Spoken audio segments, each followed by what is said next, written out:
Yeah, actually, that's a very good, like you brought to my memory. There are many things we do for bikers, but we are very vocal for bikers. But again, one of the things about border borders, they are known to hit cars and run away. They are known to do things and run away. In this instance, an accident happened, and a lady sacrificed. A lady was in a Mercedes-Benz at the current Southern Bypass Exchange, and the biker was coming off, and she sacrificed to hit the wall and to let the biker leave. But this biker came in and asked, as he or she survived. Then, as the people are gathering, the biker fled. The case was reported to the police, so I may not want to go into the details. I'll allow the police. But as a community of bikers, we felt that this biker had many biker friends, and they know us as very sober and very, legit people who don't do things unethically. So we felt compelled. We helped the lady to identify the biker, but the biker refused and said it was not him. So we left it really to the police, but we felt as a biker community worth to apologize to this lady. So we called her up, and for a sense of saving our biker's life. And that's why I was asking people that day, if it was a biker who had been hit by a car, would have all gone up in arms. But in this case, it was the opposite. We were on the other side, so we had to actually show ethics and show that we promote road safety, regardless of who. So we're not just when we are wrong, we apologize. When we are wronged, we also demand justice. So safety is not about always being right. It's about learning and helping each other improve our skills and the dignity of life. So we called her for a meeting, and all the bikers gathered, and we apologized to her, and that was such. She is a pilot. To her, all she needed was not even money. All she needed was just an apology. And when we did that, the husband and ourselves, they were very pleased, and we have a very good relationship. So I would encourage every biker, when you do something wrong and you're caught, just commit and stop and say sorry. Sometimes it's not even the payment. Going beyond and saying sorry. Hey, by the Pasi, I have to say I commend you for that. I've not seen that, because I think I've seen many who have making beer for being hit. There are many stories where it goes rough when road rage happens. But one of the things that motivated us was anyone who saw this on public, and you have a car, and you see a biker. Road rage is one of the things I fear most, because you can be riding safely, but because a cager is someone who is driving a car. Those are, we call them, they are caged for those who may not understand. As we are free. As we are free on bikes. They can actually avenge with an innocent biker. Whereas this biker has done nothing. So one of the things we are trying to promote is not enmity. And that's why even for the malls, where we are doing advocacy for the malls, for the private parkings, we are actually trying not to use a lot of force. We are trying to use diplomacy, so that we have a relationship, so that again the perception of bikers is unlike one of border borders, where we use so much force, we ban you, So we are trying to actually use diplomacy where we can, then go to court where we don't have to, where we can't be able to activate. So I appreciate anyone going to court. There's a part for that, but for long-term relationships, mediating and diplomacy really works. So for us, we did that just to show diplomacy and to save many other bikers from being run over. You can imagine if you're a family member and someone died because a biker caused them to die. You'd hate bikers the rest of your life. I have done burials, and I know sometimes when it comes to family members, when you put it into a personal perspective, you get the pain of the person in the accident. So I would want you to always put that side. What would the family of the person feel and think about bikers? So as a biker, I encourage every biker to ride safe and also to respect all road users. Okay, fair enough. The same thought, what has been your worst riding experience? Think about it. You're playing in a pita. Unajua hapa tuna rules za shooting. So what has been your worst riding experience? Ziko mingi najua. Do they get updated? I know there are quite a number with an adventure experience. I think for me, I would say 3 days ago, I updated my worst riding experience. The latest. The latest, this is yeah. So fresh. I was riding from Nakuru, Gilgil, and on that road, there are many cars that overtake when you are oncoming without really caring. Sometimes with a car, sometimes with a bike. But in this particular incident, I was on my lane, fully geared, fully sober, riding safely, safe speed, everything you would demand of a rider. And then a matatu suddenly just starts to overtake. Normally, when they overtake that way, we take the side lane, we squeeze ourselves between the path, and the other car can pass. But this one, it even came to the pavement where we normally run to, and I had no option. When it was close to 30 meters from me, I saw this was a head-on collision. So you normally say, you go where you look. When you look somewhere, that's where your body adapts to and goes to. So I looked, and these are decisions that are predetermined. They are predetermined decisions on how you react when an incident happens. And every biker and every person, the reaction time is normally very, very short. So my default settings is always to reduce speed and to jump. I normally say I will never allow myself to have a head-on collision in trying to prove a point, because when I'm dead, I can't prove any point. So I actually, my default settings is always to reduce speed and look for a place where I can land.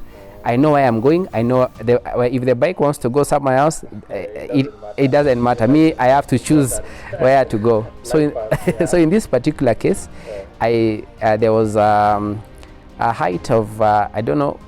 This height would be maybe is twice taller than me height. Oh. Yes. Wow. Twice taller than me. It was like a ditch. Yeah. So I actually flew off. Thank God for some of the skills that I'm learning now in motocross and training kids. I watch a lot of videos. I changed the gear when I was in motion, and I landed well. I thank God. There was no rock. It was a plain surface. Wow. Then I just paused for a moment, looked where I'd landed from, and I remembered 1 day ago there had been another biker on the same road with the same matatu who had gone through the same experience, and I thought, I can't let this go. So I got myself up back to the tarmac.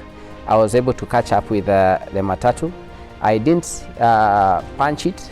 There are many stories of or eat a mirror. Some of us carry stones, and you just you throw the stone and do something. But I just said, let me get justice and see if justice works. So I rode fast. I overtook him. Got to the weighbridge where there are cops. I explained to them, and he actually got out very fast and stopped the matatu. But the matatu driver refused to stop and almost ran over the police. So the police got into a double cab, and we began a chase with this matatu. So again, I also so it was me, the matatu, and the police. So having a bike, I was faster. I went ahead and overtook, and my aim was to report to the next the Gilgil police where they have a roadblock. But the matatu was super fast. I didn't think it had a speed governor. I just saw it right behind me and the double cab. So eventually we caught up with the matatu driver. He was blocked and brought back to the Gilgil post, and where I would say there was justice because he was charged with over speeding, overtaking dangerously with carrying passengers. Yeah. So for me, I think one of the things I learned from all this is continue building your skills every day. So that in case anything happens, especially on situational awareness, every time you are riding, I would encourage you to know the options that you have, so that if you want to speed, ask yourself if you can stop.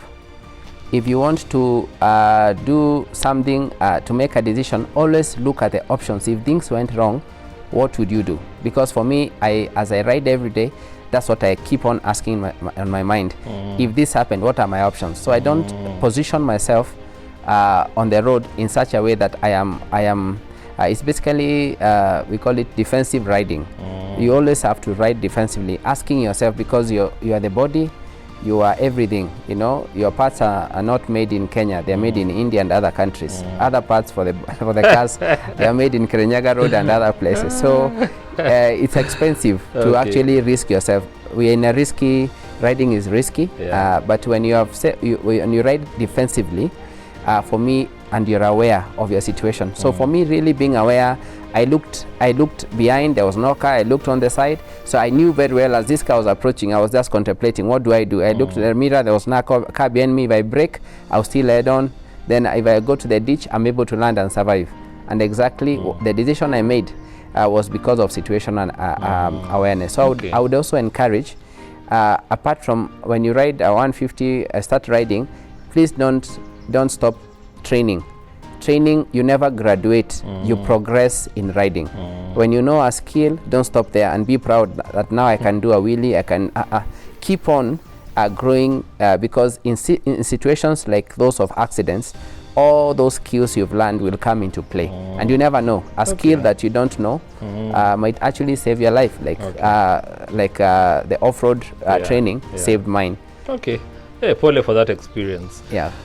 Tell me about your top safety rules. Yeah. What would be yours? So, like for me, I normally say, I hate riding behind a vehicle that I can't see ahead. Yeah. Or one of the others is I normally make sure that gear is the first one, from top to bottom. And the best that I normally say, everyone is mad, so you always anticipate everything. And every rider has their own safety rules. What are your top safety rules? My top safety rules are 3. One is visibility. All my bikes, I put in lights. Most of the bikers call my bikes a Christmas tree, which for me, I really don't mind. Because for me, the first thing is a lot of drivers are absent-minded.